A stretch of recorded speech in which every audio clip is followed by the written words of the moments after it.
So, you invest your identity in a family, you invest your identity in a community, race, religion, nationality. Your relationships, Tell me, in the name of nations, in the name of race, in the name of religions, in the name of communities, how many terrible things have we done in this world? It's still happening today.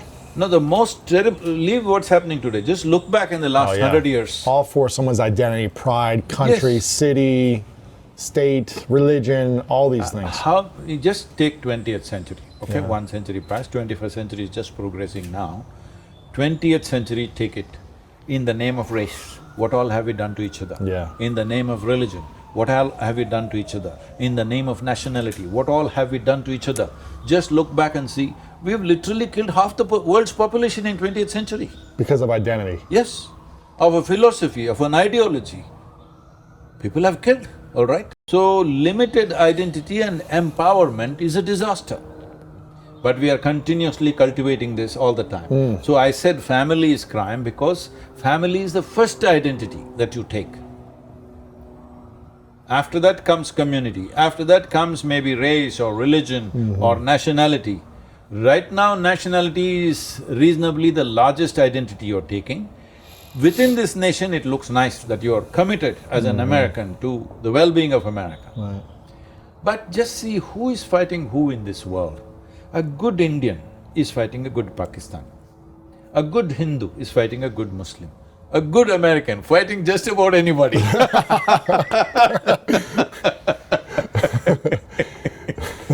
Because you never fought a war here, you go out and fight all over the world, all right? Well, you will find reasons as to why you fought that war and the heroic nature of it. I know people who lost their lives believing that they're doing the best thing in their life, yes. But I want you to know that man that you think is horrible, that terrorist, that miscreant, that militant or whatever you want to call him, that guy also, like a suicide bomber, see anybody, for every human being or even for an ant, its life is precious. You try to catch him, see, he'll do everything possible to save his life. So somebody to throw away their life like this, obviously what they believe in means much more than their life. Crazy. Right? Yeah. It's not crazy. See, if they do it your way, it's heroic.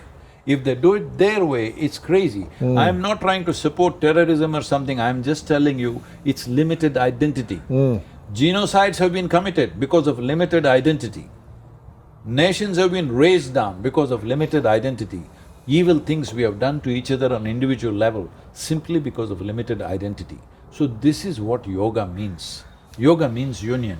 That means you consciously obliterated the boundaries of your individual nature and your experience of life expanded. Once you sit here and you experience everything around you as a part of yourself, after that you do not need any morality, you do not need any commandments, thou shalt not cut that tree, thou shalt not kill this man, thou shalt not rob this. This is meaningless to you when you have experienced something as a part of yourself. So, the entire system of yoga, when I say yoga, I mean yoga, all right? Not the yoga that's happening in Los Angeles studios. I have nothing against them, but I'm saying we've reduced it to something just to build one an aspect. identity around. Yes. Yeah. Twisting and turning your body, it's good for you, you'll become flexible and maybe healthy, that's good for you. But I want you to understand, would you not wish that Adolf Hitler was a sick man instead of a healthy man? I would not wish that, yeah. I wish he was a healthy man. Huh? I would wish he was a healthy man. He was healthy, that's the problem I'm saying. You wish he was a sick man? Yeah, wouldn't you be happy if he got cancer at 25 and he wouldn't kill all these people, wouldn't set up this factory? Yeah, I wish they wouldn't have died. So I'm saying, health becomes a curse, Really? competence becomes a curse, intelligence becomes a curse. Why? Because you have limited identity. It's in that context I said, family is crime.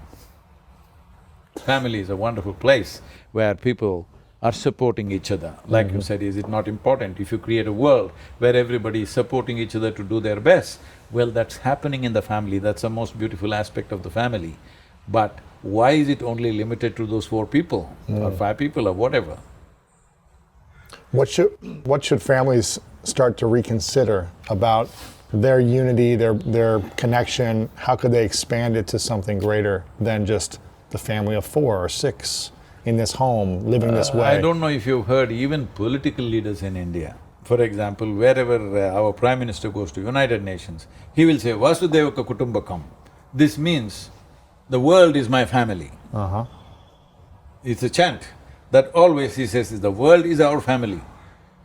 Because this has to be inculcated from childhood, that your identity is not about a few people who are born around you or a couple of people who bore you. Your identity is the air that you breathe, is your identity. Yeah. This is your life. Yeah.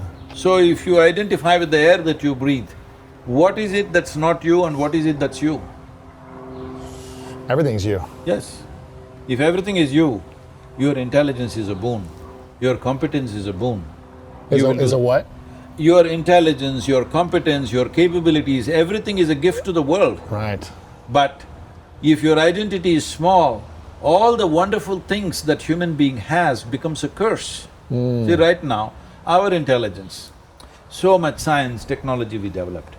But the cutting edge of science and technology always goes into military equipment, isn't it? First, at least. Many of these things will never come to you on the street, it's always there, all right? Only when every other nation has, maybe then it'll come to you. Sure, sure. Till then, it's just kept there. So our intelligence is going into destructive force. Why? Limited identity. But right now, can I just open up the borders of this nation and say, I love everybody? We are not there. Right. We are not yet there. The world is not yet there. We cannot do that, all right? We still need nationality, we still need all these things. But we can hold it little lightly. We don't have to hold it like it is absolute. It is not absolute, it's something that we have done. Our idea of family is our making. Our idea of community is our making. Our idea of race, religion, everything is our making. Our idea of nationality is our making. So don't treat it like it's an absolute.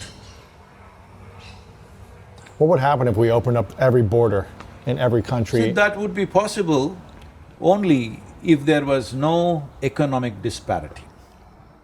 If there was no economic disparity, there were no national boundaries about 2 centuries ago. People could walk wherever they want. There were no visas and passports anywhere because economically, reasonably everybody was in the… What about race though? Would people be, Well, held back from that? India is a classic example. If you travel from north to south, every 50 kilometers people will look different, they dress different, they talk different, and they eat different. Every few kilometers you will see people are different and we have no problem. That's how it would have been. Yeah. Only because you protected yourself for too long, now race seems to be one big issue, right? But the money disparity, you think, is the It is challenge? the economic disparity which is difficult to handle. Yeah. Right now, if you take away the boundaries of this country, maybe half the world it'll be right here in the United States. And that will not be a solution because you will become poor. Right. Okay? Right. United States will be poverty-ridden if that happens. But if you totally wall yourself out, then also you will become poor in a different way.